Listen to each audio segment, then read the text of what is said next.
ఉప్పు, కారం, అల్లం వెల్లిగడ్డ, ధనియాల పొడి, జీలకర్ర పొడి అన్ని కలిపి పెట్టినండి. దీంట్లో చాప ముక్కలు వేసుకుందామండి.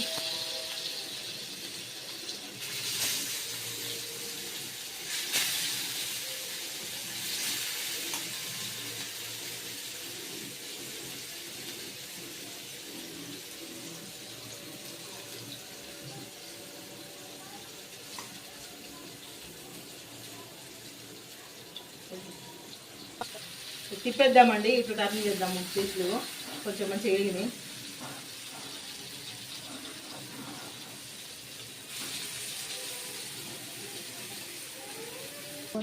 చూడండి, ముక్కలు చక్కగా ఇట్లా వేగినాయి. బాగా వేసుకోవాలి. ఇట్లా తిప్పుకున్నాండి ముక్కలని.